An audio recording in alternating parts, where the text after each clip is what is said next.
Bonjour à tous, c'est Gwenaëlle Carré pour la lecture des énergies de la pleine lune du 10 et 11 février 2017.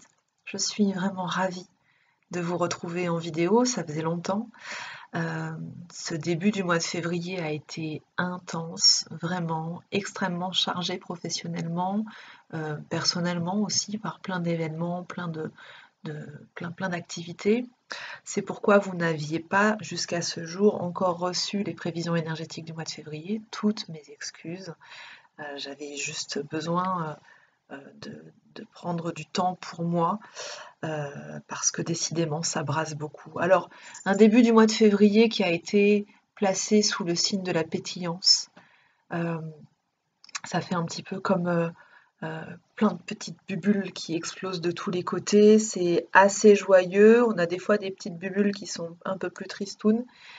Mais voilà, ce sont vraiment des énergies qui nous poussent vraiment par le bas du dos en avant, en mode allez vas-y fonce.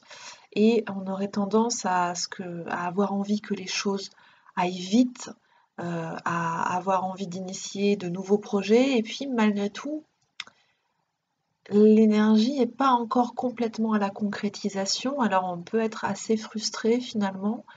Euh, peut avoir l'impression de piétiner.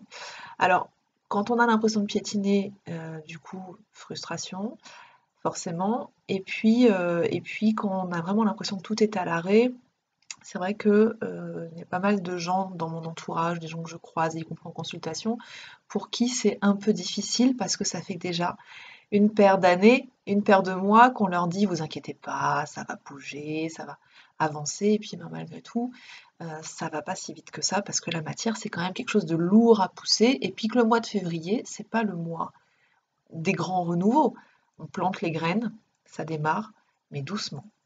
Et en tout cas, on est sur un mois de février où tout agit dans les profondeurs, hein. Je vous en ai parlé dans la dernière vidéo, je vous en ai parlé dans les prévisions énergétiques qui ont été publiées sur le blog kérosène.net. Euh, et puis pour d'autres, ça a été vraiment une période plutôt joyeuse avec encore une fois cette grande envie de révolution, cette grande envie de faire des nouvelles choses, cette grande envie de sortir de sa zone de confort. Et puis ce risque un petit peu de s'éparpiller en voulant aller trop vite. Euh, eh bien, on se met même d'ailleurs en danger physiquement, hein, pas mal de chutes. Ça, c'est un petit clin d'œil aux personnes qui me suivent et qui me font des témoignages quand je dis qu'il faut faire attention à ses pieds. Alors voilà, on en est là aujourd'hui, et cette pleine lune qui intervient dans la nuit du 10 au 11 février à 1h33 heure de Paris exactement, elle est, euh, elle est méga importante. C'est un gros événement stellaire. Elle est méga importante pour plusieurs raisons. Tout d'abord, juste la veille de cette pleine lune, donc le 10 février, on a un portail magique. C'est un portail magique, c'est encore une fois un portail de la flamme double. On est en 10, 02, 10. Puisque, rappelez-vous, 2017 en numérologie nous donne, en additionnant le tout, 10 puis 1.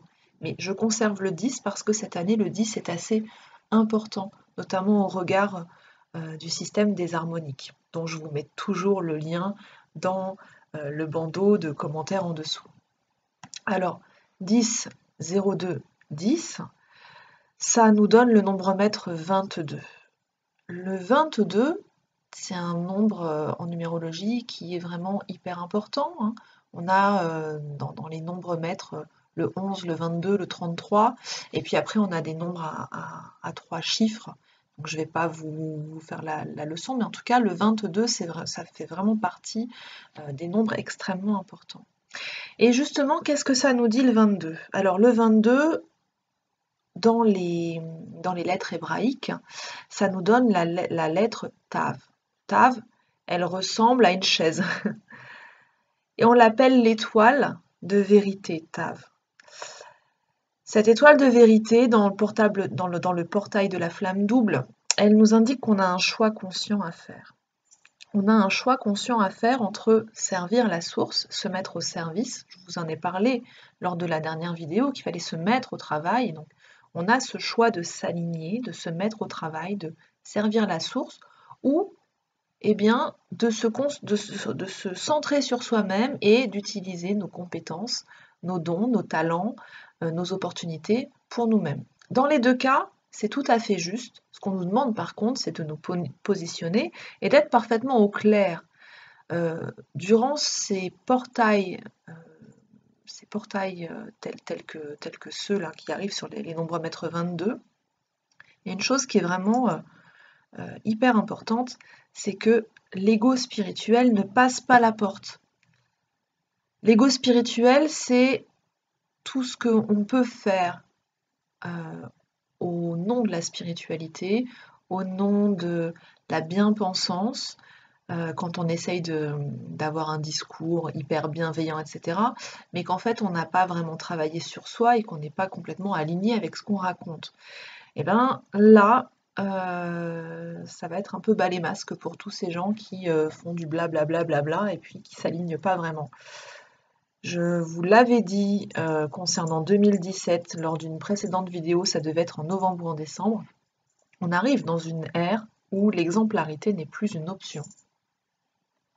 Donc comme l'exemplarité n'est plus une option, eh bien il n'est plus possible aujourd'hui d'avoir des gourous qui vous racontent tout et n'importe quoi et qui ne pratiquent pas eux-mêmes ce qu'ils prêchent, évidemment. Donc ces gens-là vont avoir des petits soucis au moment de ce portail-là, pour les autres. De quoi ça nous parle? Eh bien, Tav, le 22, cette étoile de vérité, nous invite à mourir à l'ancien. Mourir à l'ancien. On est pleinement dans cette thématique du phénix, cette thématique de 2017, le coq de feu, puis cette thématique particulière du mois de février. C'est vraiment un portail de régénérescence. Le 22, ça nous parle aussi du mat. Le mat, dans les tarots, c'est cette carte qui n'a pas de numéro, la carte non numérotée, qui peut être un 0 et qui peut être un 22. Et ça nous invite à réaliser un voyage au plus lointain de notre intériorité. C'est un voyage vers nous-mêmes. Alors, s'agissant d'un portail de la flamme double, vous imaginez bien que je vais également parler des flammes jumelles. Ce portail, il est valable pour l'humanité tout entière. Surtout avec le 22, ça concerne vraiment tout le monde. Par contre, s'agissant d'un portail de la flamme double, il a une résonance toute particulière sur les flammes jumelles. Alors, qu'est-ce qui se passe pour les flammes jumelles? Eh bien, entre 2017 et 2019, on sait qu'on est sur une période où il y a un appel très très fort à l'union des flammes jumelles. Alors, à ce que certains trouvent, la plupart trouvent l'unicité, l'union en eux-mêmes, et puis pour les flammes jumelles universelles, à se retrouver pour se mettre au service de l'univers. Mais on est dans cette course, dans cette dernière ligne droite qui n'est pas facile parce que il y a de plus en plus de prise de conscience et puis il y a pour certains un certain manque de souffle, on arrive en bout de course, on est un peu fatigué et puis certains perdent espoir et baissent les bras. Ne perdez pas espoir, surtout, gardez confiance. Gardez confiance et ce qui se passe sur ce portail-là, eh bien, ça a commencé d'ailleurs il y a quelques jours déjà. Vous avez les deux flammes jumelles, donc la flamme yang et la flamme yin. Donc une flamme, la flamme yang, on dit que c'est celle qui est éveillée en premier, celle qui connecte la dynamique flamme jumelle en premier. Généralement, la flamme yang est un peu plus consciente de ce qui se passe et la flamme yin, qu'on appelle aussi le runner, même si je déteste ces deux expressions de runner et de chaser, bien elle est plutôt en train d'essayer de faire un travail de manière à pouvoir se guérir et rejoindre sa flamme jumelle. Ça ne veut pas dire que la yang n'a rien à guérir, hein, mais disons qu'ils ne sont pas tout à fait dans le même état ou dans le même niveau de conscience à ce moment-là. Et en fait, là actuellement, on a beaucoup de flammes jumelles qui sont séparées, et puis qui sont séparées dans des conditions telles qu'elles n'ont même pas de contact. Pourtant, elle continue quand même de communiquer par l'invisible, dans l'énergie, et le lien est tellement fort qu'on sent, on sait, quand on a un jumeau, une jumelle, plus ou moins ce que l'autre vit, ce que l'autre traverse. Et on constate que lorsque l'un prend un chemin qui est plutôt lumineux, en tout cas il lui arrive des événements qui sont plutôt positifs, à l'autre il va arriver des événements extrêmement similaires qui vont être vécus. Je ne vais pas dire qu'ils sont négatifs, c'est pas ça, mais qui vont être vécus parfois de manière négative. Donc en fait, c'est comme si chaque flamme va expérimenter dans la dualité sa partie de la pièce. Un côté pile, un côté face. Ce qui est extrêmement positif dans cette configuration, c'est que là où chacun vivait, dans certains cas, hyper indépendamment, et bien là, on commence à avoir quand même un parallèle qui s'installe, et donc il y en a un qui va faire le tour du soleil et revenir vers l'autre, et l'autre qui va se prendre le soleil et brûler. C'est très imagé, mais c'est comme ça, et on est vraiment dans cette dynamique de phénix-dragon. Le dragon, il fait le tour du soleil, c'est la flamme yang qui est dragon. Et puis le phénix, il va vers le soleil pour brûler et renaître. Mais attention, on n'est pas dragon à vie, on n'est pas phénix à vie, c'est-à-dire que le dragon, il a été phénix avant de devenir dragon. D'accord? Donc, il sait aussi, il faut garder ça à l'esprit, que être phénix et brûler, ça veut dire aussi être dans une situation qui peut être douloureuse, c'est forcément pour du mieux. D'accord? Donc voilà, ce portail de la flamme double est vraiment extrêmement important. C'est un portail où pour les uns, on va être dans une situation d'involution. Alors l'involution, c'est le contraire de l'évolution. L'évolution, c'est quand on est dans un mouvement de croissance, on grandit, on est dans une expansion. L'involution, c'est l'inverse en fait. Alors pour certains, c'est un recul, un retour en arrière, et pour d'autres, c'est vraiment le fait de se replier comme complètement sur soi, un peu d'une manière fétale, hein, il y a vraiment ce côté très très primal dans l'involution. Et l'involution, elle nous appelle à nous aimer, on se recentre pour s'aimer soi-même. Et ça, c'est valable pour tout le monde, c'est vraiment, je crois que c'est le chemin auquel nous sommes tous appelés pour en finir, pour être dans la cessation de la douleur de notre séparation de la source. Se recentrer complètement sur soi-même pour s'aimer, c'est aussi se souvenir que nous portons la source en nous-mêmes, que nous sommes la source. Il y a une personne sur internet que j'aime beaucoup et que je salue s'il passe par ici. Bonjour Jean-Marc. Jean-Marc Tardif, qui est québécois, qui est un travailleur de lumière, pour le coup très très lumineux, qui a un mantra que j'aime beaucoup et que je vais vous livrer parce que je crois qu'il a tout son sens ici, qui dit la lumière est en moi, la lumière est autour de moi, je suis la lumière. Et bien quand on est dans cette période d'involution, c'est un moment qui n'est pas facile parce qu'on peut vraiment se sentir coupé de la source, on peut vraiment se sentir coupé des autres et on peut parfois aussi se sentir coupé de soi-même. Et se dire ça en se posant la main sur le cœur aussi et en se souvenant que c'est vraiment à nous-mêmes qu'on adresse ce mantra, ça peut vraiment être d'une grande aide. Alors voilà, ça va pas être forcément simple pour tout le monde, mais voici, c'est un petit cadeau de la part de la source pour vous tous. Donc période d'involution, donc pour certains vécu un peu comme même pas un peu, même carrément, on va dire comme une nuit noire de l'âme, et puis pour d'autres comme plutôt une manière d'être dans la complétude et en tout cas dans l'amour de soi. Donc période pas facile, mais tellement lumineuse, tellement positive. Et puis, dans la nuit du 10 au 11, à 1h33 du matin, la pleine lune.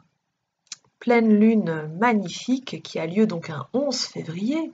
11 février, c'est un nombre maître. Non seulement le 11 est un nombre maître, mais en plus on a un surnombre maître qui est le 11-2, qui est un autre code. Et le 11-2, ça nous parle d'être canal, de vraiment aspirer les messages de la source pour les retransmettre. Donc c'est un passage assez important, d'autant plus que cette pleine lune est éclipsée. Et c'est la première éclipse de l'année. Chaque année, nous avons 2 ou 3 éclipses de pleine lune, généralement ou suivies ou précédées d'une éclipse de soleil au moment de la nouvelle lune. Alors cette fois-ci, c'est la pleine lune qui démarre, qui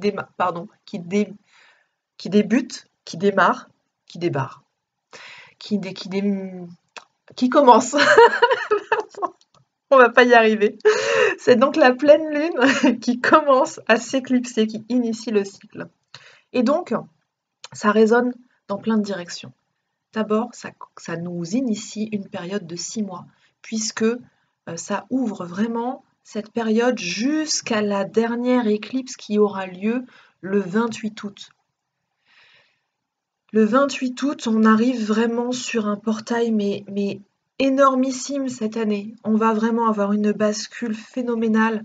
Le mois d'août va être très dur et d'ailleurs on a des énergies qui montent en puissance et qui montent et qui montent et qui montent jusqu'au mois d'août. Et en septembre, ça se relâche et puis en fin d'année, octobre, novembre, décembre, ça va être quand même vachement plus pépère. Quoique, on verra bien d'ici là, mais en tout cas, dans ce que j'ai pu lire au niveau des énergies qui sont actuellement écrites, parce qu'elles s'écrivent aussi au fur et à mesure avec ce que nous apportons et ce que nous construisons, hein. En tout cas, ça va être plus cool. Donc là, ça ouvre vraiment une période hyper importante. Et c'est notamment important parce qu'en plus, cette période, cette pleine lune éclipsée, elle nous renvoie à une autre éclipse. Donc, c'est-à-dire que quand elle va se fermer par l'éclipse du 28 août, l'éclipse du 28 août, elle est directement en miroir avec la grande éclipse de soleil que nous avons eue ici en France au cours de l'année 1999. Vous vous souvenez, 1999, même M. Paco Rabanne s'était affolé et avait annoncé la fin du monde. Et bien là, on nous annonce également, encore une fois, la fin du monde. Alors, ça en fait des fins du monde entre 1999, 2012, 2017, etc. En fait, c'est un peu ça qui se passe. Et au final, quand on réfléchit, quand on se met dans une perspective un peu géopolitique et qu'on regarde le monde dans lequel nous évoluons, le monde physique, le monde économique, le monde politique, le monde social, on ne peut faire que ce constat que nous sommes effectivement arrivés à la fin d'un système qui ne fonctionne plus très bien. Donc peut-être qu'à un moment donné, les gens vont se dire, la majorité de la population va se dire qu'il y en a marre de continuer à faire toujours cette même chose qui ne marche plus, qui ne fonctionne plus. Donc, c'est normal qu'au cours de cette année 2017, il se passe énormément de choses. On a d'abord eu les élections présidentielles aux USA. Certes, les USA ne sont pas le monde et M. Donald Trump n'est pas le président du monde. Il n'en est pas moins vrai que c'est quand même une superpuissance et que ça nous impacte aussi indirectement. Ici en France, nous aurons des élections présidentielles également au mois de mai. Vu la tournure que les campagnes prennent, je pense que ça promet d'être assez surprenant. Donc voilà, il y a plein de choses qui sont en train de se passer au niveau économique également. Si vous regardez un petit peu le secteur de l'énergie, ça c'est une autre forme d'énergie, mais le secteur de l'énergie, il va se passer beaucoup de choses. On a beaucoup de licenciements qui sont prévus. On a beaucoup de bascules aussi. On est en train vraiment d'amorcer cette bascule entre les énergies nucléaires et les énergies renouvelables. Donc on est vraiment là sur une année de nouveau départ, hein, une année d'innovation. Donc voilà. Donc voilà à quoi ça nous renvoie cette pleine lune éclipsée. Donc elle nous renvoie à la pleine lune du mois d'août. Et donc cette pleine lune du mois d'août nous renvoie à 1999. Et donc 1999, la question que je vous pose, c'est qu'avez-vous abandonné derrière vous au cours de l'année 1999? À quoi avez-vous renoncé au cours de cette année que peut-être vous pourriez retrouver là, en 2017?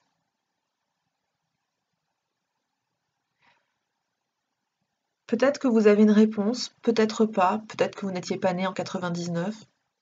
Je calcule quand même si, hein, rassurez-moi. Alors, On est vraiment dans une période où on boucle des cycles et on initie des nouvelles choses. Alors oui, on est à fond dans l'innovation et tout en même temps, il y a quand même là en ce moment, avec cette lune-là, avec cette lunaison, on l'appelle la lune de la tempête. On l'appelle aussi la lune de la mort chez les Amérindiens. Et au cours de cette lune-là, il y a des problématiques du passé qui sont en train de remonter. Des gens du passé qui sont en train de revenir. C'est pas la première boucle. Ça faisait quelque temps déjà que ça se produit, mais là c'est particulier parce qu'on a vraiment l'impression qu'on va nous chercher des choses qu'on a complètement occultées, des choses même assez lointaines, et puis ça peut s'apparenter à des choses peut-être vécues de manière négative parce que ce sont des choses qu'on n'a pas résolues. Et puis finalement, on nous propose des résolutions pacifiques et douces, et ça se passe plutôt pas mal. Donc c'est vraiment un grand temps, là, cette pleine lune, pour faire le ménage en soi, faire le ménage autour de soi. Et ça, c'est aussi en lien d'ailleurs, parce que cette pleine lune, elle est toujours dans le mois donc, du Nouvel An chinois. Elle boucle d'ailleurs qu'est-ce qu'il y a plus? Elle boucle d'ailleurs toutes les festivités du Nouvel An chinois. Et le Nouvel An chinois, on nous explique que les Chinois font le ménage chez eux. Ils vident vraiment leur maison, voilà, ils font le ménage, le grand ménage de printemps. Ça fait aussi écho à ce qui s'est produit donc le 1er février, qui était Imbolc. Et Imbolc, c'est une fête celte, une fête de lumière celte, qui marque le début de la saison de lumière, donc qui marque le début du printemps. Donc voilà, donc c'est vraiment le ménage, le temps pour faire le ménage en soi et autour de soi et mettre de l'ordre tout autour de nous. Et donc cette lune, on appelle aussi la lune de celle qui voit, la mère araignée. Et cette lune, elle met vraiment les choses à nu et elle nous invite à nous dire dans notre vérité, dans notre authenticité. Donc il y a pas mal aussi de vérités qui remontent, là encore, de manière probablement différente. Alors, cette pleine lune, du coup, comme elle est vraiment à cheval entre deux journées, elle porte deux arcanes. Elle commence en fait dans l'arcane sans nom, je vous en ai parlé tout à l'heure, l'arcane sans nom, suivi de la tempérance. Alors si vous regardez bien au niveau de l'arcane sans nom, on dit aussi que c'est la mort, alors c'est pas vraiment, elle n'est pas forcément synonyme de mort, elle est plutôt synonyme de régénérescence. Par contre, il y a quelque chose qui est intéressant, vous voyez, elle est en train ici, cette mort, donc qui n'est pas un squelette, on voit son squelette, mais c'est quand même un être de chair, qui est en train de faucher ici. Et qu'est-ce qu'elle fauche? Les têtes couronnées. Ensuite, nous avons la carte de la tempérance. Donc la tempérance, ça nous parle vraiment de fluidité, de transmission d'énergie aussi. Et ce que j'en ai déduit, moi, ce que j'en ai déduit et ce que j'ai pressenti aussi par rapport à ça, c'est qu'on est dans une période février, on va avoir des têtes qui vont tomber, des têtes couronnées qui vont tomber. Et comme on est justement là sur une pleine lune, la pleine lune c'est un principe féminin qui s'éclipse, hein, elle est éclipsée par le soleil, le principe masculin, sous donc l'arcane 13 et la tempérance, il est fortement possible qu'on ait des reines-mères qui tombent. Les reines-mères, ça peut être la reine des abeilles, ça peut avoir effectivement trait à la royauté telle que nous la connaissons, mais ça peut être également des femmes de pouvoir ou des personnes au pouvoir ayant un principe féminin très important, très yin. Donald Trump, par exemple, qui est pourtant un homme, a une énergie extrêmement féminine. Ça peut aussi nous parler... Non, c'est rien, c'est la pleine lune. De toute façon, toutes les vidéos, ça va être comme ça, hein, maintenant. Voilà. Ah voilà, miaou, c'est la pleine lune. Heureusement que j'ai pas un loup. Hein. Donc voilà. Donc du coup, on va vraiment porter attention dans l'actualité, à ce qui se passe, dans nos entreprises, à ce qui se passe. Ça peut aussi, au niveau individuel, nous parler de la destitution de notre mère. Hein, de notre mère, de notre grand-mère, de notre lignée. La bascule de la lignée. Peut-être qu'il y a des personnes qui vont sentir que c'est important là maintenant de faire un travail sur leur lignée. D'où est-ce qu'elles viennent, d'où est-ce qu'elles proviennent. Et vous allez le voir quand vous lirez les prévisions énergétiques de février, dont je vous mets le lien juste en dessous, qu'on a aussi des dates en février, une date en février à la fin du mois, qui va nous interpeller notamment sur les conditions de notre naissance et sur nos origines. Voilà. Donc comme justement février, c'est un mois qui nous parle de la terre, de la matière, donc matière comme me faisait remarquer dans un commentaire très justement l'autre jour un internaute, matière, ça veut aussi dire, je crois que, pardon, c'est en croate, je crois, euh, ou en serbe, que ça voulait aussi dire la Gaïa en fait, la terre nourricière. Donc voilà, voilà pour ces prévisions pour la pleine lune. Qu'est-ce que je voulais vous dire d'autre par rapport à ça? Alors, je suis en train de relire mes notes du coup. Oui, alors voilà. Par rapport à la pleine lune et par rapport à ce phénomène d'involution, on peut vraiment se sentir coupé de la source, coupé de sa source, coupé de l'univers, coupé de sa guidance, et ça peut être vraiment un moment où comme si vous étiez chez vous et qu'on vous avait coupé l'électricité et qu'en plus vous n'avez plus de chauffage et qu'il fait froid. Donc vous inquiétez pas, c'est super temporaire. On est vraiment dans une période 5 jours avant, 5 jours après, en suivant notre sensibilité, où ça brasse beaucoup, hein. La lune, on est toujours dans l'émotion, hein, donc ça nous secoue beaucoup, beaucoup, beaucoup. On vient de terminer une période d'enregistrement stellaire durant laquelle on a été amené à poser des intentions claires. Il y a une partie qui s'efface un petit peu pendant cette pleine lune éclipsée. C'est le moment, si on s'est trompé d'intention, justement, s'il y a eu des changements de situation, etc., c'est justement le moment au sortir de l'éclipse de renouveler, d'affirmer, de reclarifier ses intentions. C'est important parce que les éclipses ont toujours tendance à faire un effet nettoyage, un effet éponge sur ce que nous avons fait. C'est vraiment un nettoyage. Donc voilà, il faut vraiment replacer. Et puis, ne vous inquiétez pas si ça secoue, ça ne fait que passer. On est vraiment dans une période de recalibrage.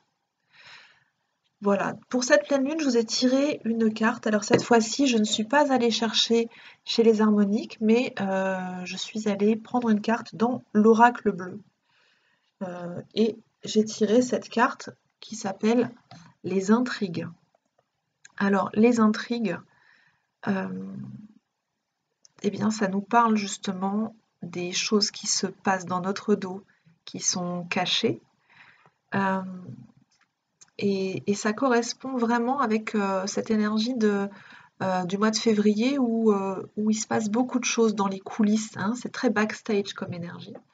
Donc, avec cette lune justement qui laisse émerger la vérité, il est probable qu'on s'aperçoive qu'il y ait des choses qui se trament dans notre dos. C'est pas forcément criminel, hein, mais parfois, ça peut être vu en positif. Par exemple, peut-être vous allez vous rendre compte que il y a quelqu'un qui a des vues sur vous, qui est très amoureux de vous et que vous n'étiez pas au courant, par exemple.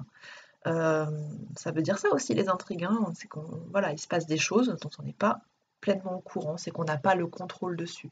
Mais c'est pas grave, tout est ok. Donc voilà, mes petits amis, je pense qu'on en a fini pour aujourd'hui. Donc je vous remets le lien vers les prévisions énergétiques pour février. Je vous donne rendez-vous au mois de mars. Je ne sais pas du tout s'il y aura de Vibra Tisane Party prochainement parce que pour moi actuellement c'est une période assez intense. Elle est intense parce que vous êtes de plus en plus nombreux à demander des rendez-vous et la priorité est vraiment là parce que eh bien, il faut vous aider aussi. Bah oui, mon chat, je sais. Et puis, je vous avais parlé aussi de mon autre vie dans la 3D. C'est la fin du semestre universitaire et donc j'avais 6 classes cette année, 6 classes de 30 élèves. Et donc ça fait 6 fois les corrections de copies d'examen à faire. Pour certains, même ils passent 2 examens, donc voilà, ça double un peu la dose. Et du coup, c'est un petit peu plus compliqué pour moi de m'adresser à vous en vidéo, de consacrer du temps, etc.